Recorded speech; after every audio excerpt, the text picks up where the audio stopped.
In the third unit, I would like to focus on EI. And in the fourth unit, I would like to talk about critical thinking. Now, you may be wondering, I talked about 12 graduate attributes in the second unit, but in my opinion, in my perspective, there are two crucial graduate attributes. They are number one, emotional intelligence, particularly relevant to today's context. As I said earlier, we are living through a period of crisis. So therefore, EI, emotional intelligence is important, is crucial. So therefore, I have devoted the entire third unit to a discussion of what is EI and how to develop EI. And in the fourth unit, another important skill, in my opinion, in my perspective, is critical thinking. So I would like to talk about, I would like to devote an entire unit for critical thinking. So dear friends, so this particular unit, or to put it in a different way, the next 15 minutes, I would like to talk about emotional intelligence. Now, what is emotional intelligence? How do we define emotional intelligence? I would like to give you two definitions. Now, all of us know whenever we talk of emotional intelligence, immediately we think of Daniel Goleman. Who is Daniel Goleman?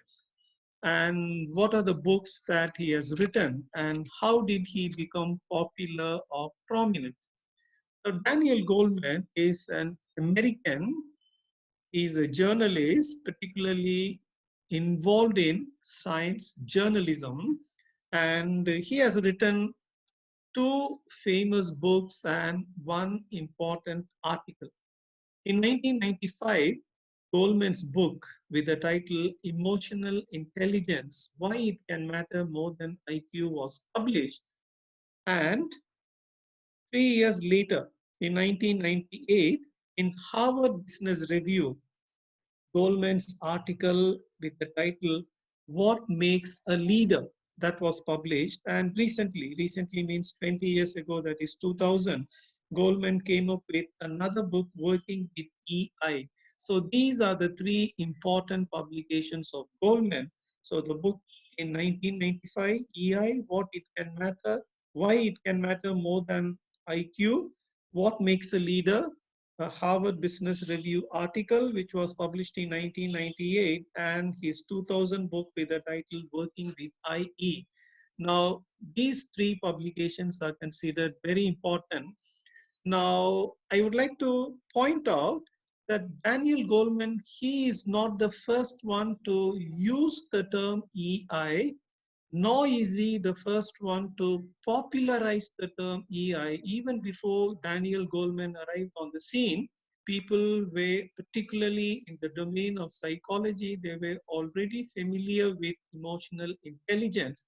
Now, what is his contribution? Now, his contribution is Daniel Goleman, he popularized emotional intelligence. And that is why whenever we talk of EI, whenever we talk of emotional intelligence, immediately we associate it or we correlate it with Daniel Goleman. Now, I would also like to refer to an article that appeared in Time, the Time magazine in 1995, and it was Nancy Gibbs, the editor. She wrote an article with the title Emotional Intelligence, the EQ Factor. Now, please remember this article was written a little after the book by Daniel Goleman with the title Emotional Intelligence, Why It Can Matter More Than IQ. Now, at that particular time, more than Goleman, it was Nancy Gibbs who played a key role in popularizing this term, because this article appeared in Time and read widely. So therefore, the article became popular, and not only the article, but the term also became popular. Now, dear friends, how do we define the term emotional intelligence? Now, I have two definitions. The second definition is by Goleman from his book Emotional Intelligence, and the book appeared in 1995.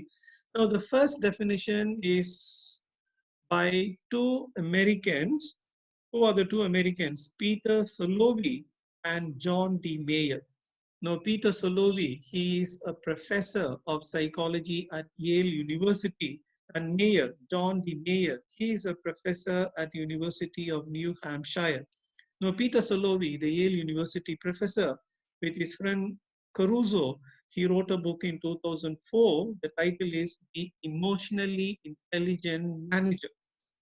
Now, John D. Mayer, professor at University of New Hampshire, in 2014, he published a book with the title Personal Intelligence. Now, interestingly, all the three, Salovey and Mayer and Goleman, all the three are Americans and they are all into psychology and well-being.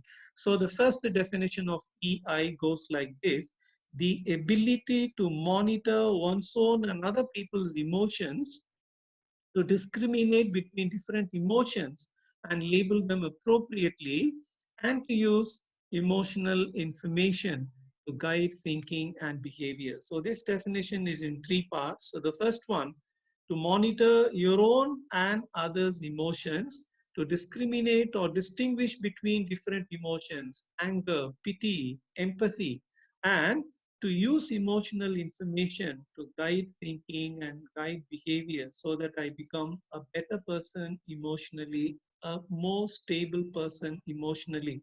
So this is how Salovey and Mayer would define EI.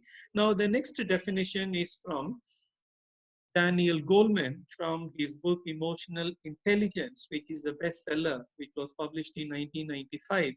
So Goleman would define emotional intelligence as follows: the capacity for recognizing our own feelings and those of others, for motivating ourselves, for managing emotions well in ourselves and in our relationships. So once again, this definition, this quote has three dimensions. So the first one is you recognize your own feelings and those of others. Yes, I am angry. Yes, I am happy. Yes, I am sad. Yes, I am frustrated. So you recognize your own feeling. Then for motivating ourselves, okay, I'm feeling down at this time, but I shouldn't continue with this emotional status. It is not good for me. It is not good for my work. So I need to motivate myself. And for managing emotions well, I should manage my emotions well, whether it is a positive emotion or a negative emotion. So dear friends, these are the two types of definitions of emotional intelligence. Now in the next slide, whenever we talk of EI, whenever we talk of emotional intelligence, we talk about three models of emotional intelligence. So in this particular slide, I would like to mention what are the three models of EI and very briefly talk about the first two models. And in the following slide, I will talk about the third model. Now, as far as EI is concerned, as far as emotional intelligence is concerned, we have three models of EI. And basically, these three models, they depend on whether EQ, emotional intelligence, or emotional quotient, emotional intelligence is something innate or intrinsic or inborn, or a competence that could be developed or that could be nurtured. So it all depends on how you look at EI. Some would argue it is inborn, it is intrinsic, it is inherent, it is innate. Whereas other would say, no, you have to consciously cultivate it. So whatever it is. So here we have the three models of EI. So the first model is called the ability model, and it was promoted by Salovey and Mayer. I have already referred to the definition of what is EI. Then we have the mixed model. Two or three people have talked about the mixed model, but the most famous of the mixed models was given to us by Daniel Goleman. And the third one is the trait model that has been talked about by Petridis and others, and particularly in their book in 2001. So in this particular slide, very briefly, I would like to talk of what is this ability model and what is this trait model. Now, this ability model, it regards emotional intelligence as a form of mental ability. Okay, so what is EI? EI is associated with mental ability, one form of, one aspect, one dimension of mental ability, and that is why it is referred to as the ability model. And in terms of emotions, they talk of four types of abilities. And what are the four types of abilities with reference to emotions? Number one, perceiving emotions. Number two, using emotions. Number three, understanding emotions. And number four, managing emotions. So this is the ability model, and it was propagated by Salovey and Mayer. Next, we very briefly talk of the trait model, trait, aspect, characteristic. So personality trait model, and this was promoted by Petridis and others. Petridis is Konstantinos Petridis. He is a professor of psychology and psychometrics at University College London.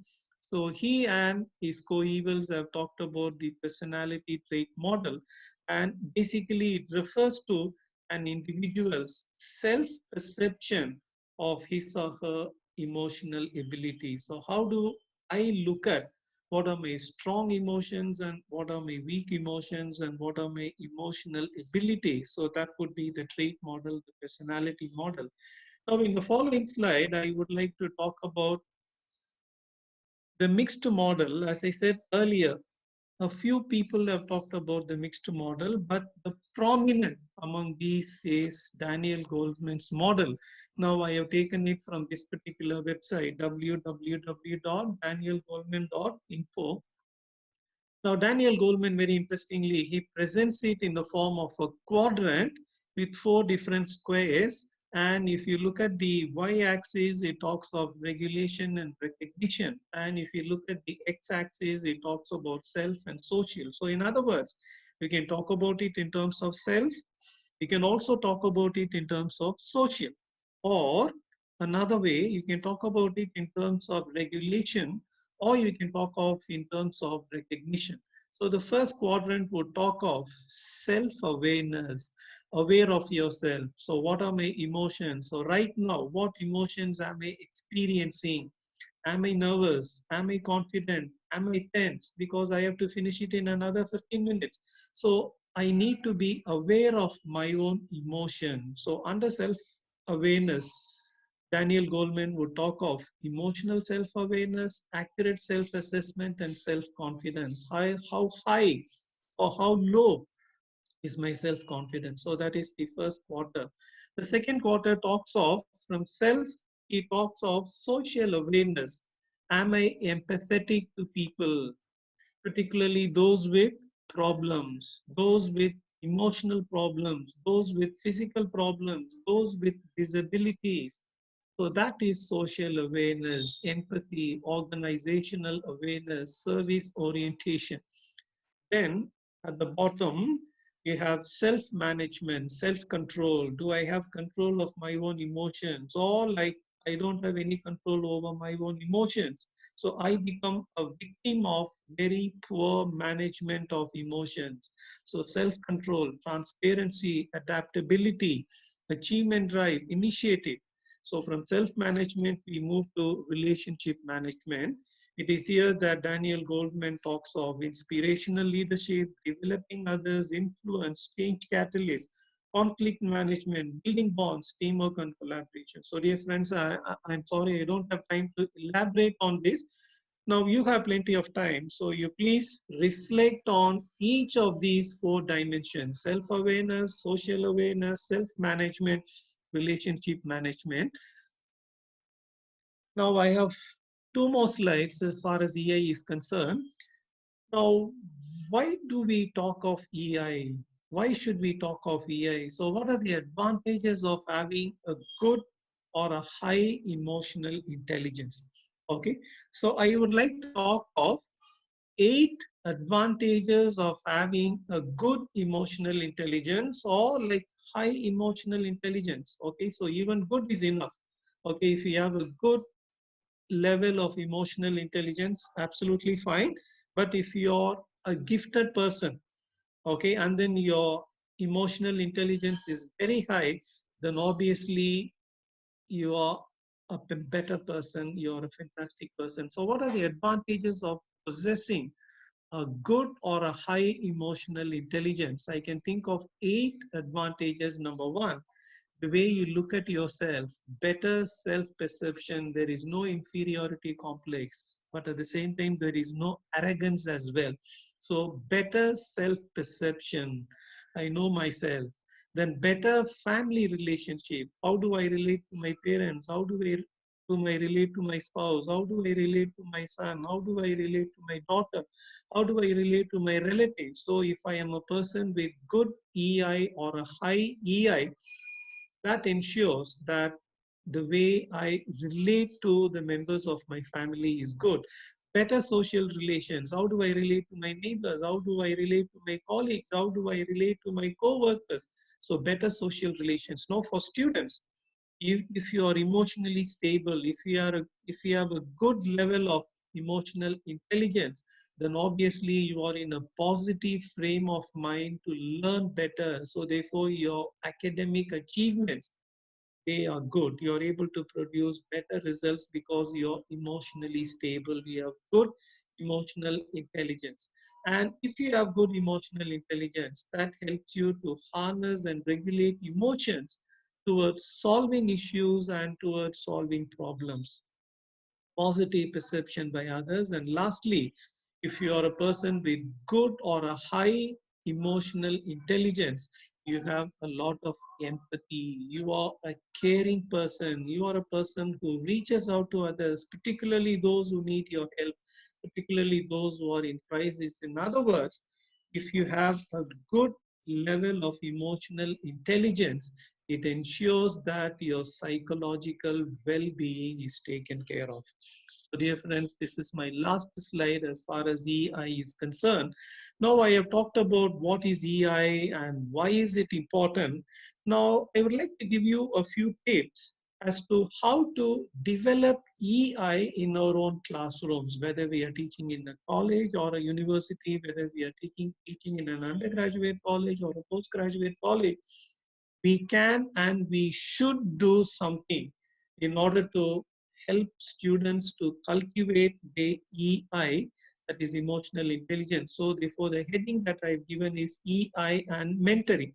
Okay, so the first one is we should have, as teachers, we should have a positive image of ourselves, and we should also help our students develop a positive self-image, not something inferior, not something arrogant either, but a positive image of themselves. Enhance or strengthen self-confidence. As a teacher, my own self-confidence, and at the same time, I should help students to develop and to strengthen self-confidence, manage stress better. As teachers, my own stress, and as students, their own stress, and help students cultivate mental resilience. So dear friends, there are a few tips that I would like to give, 5 tips. And what are the 5 tips? Number one, if there is a drop, if there is a dip in a particular student's performance, remember from 60, the percentage goes down to 50, goes down to 40, goes down to 30, then the teacher should become aware of the fact that something is going on in this particular student. So he or she should go into the causal factors, particularly emotional factors. Maybe something is distressing that particular student. Maybe something is disturbing that particular student emotionally. So the teacher should be able to put his or her finger on what exactly is happening to the student and should help the student to come out of that emotional crisis if there is one. Then if a student is absent for a long time, I'm sure most colleges and most universities and most teachers do, they inquire from the classmates, that is the other students, as to whether the particular student is okay health-wise. Okay, then if a student is habitually late for class, check the causal factors. Then obviously a teacher should abstain from using harsh language, and a teacher should be generous with appreciation both for self and for others. So dear friends, that marks the end of the third unit. So in the third unit, the entire unit, all the 15 minutes, they were devoted to a discussion of EI. I started with 2 definitions of EI. Then I talked about 3 models of EI. Then towards the end, I stressed, I underlined why EI is important. And I also gave you a few tips as to how we can develop the EI of students.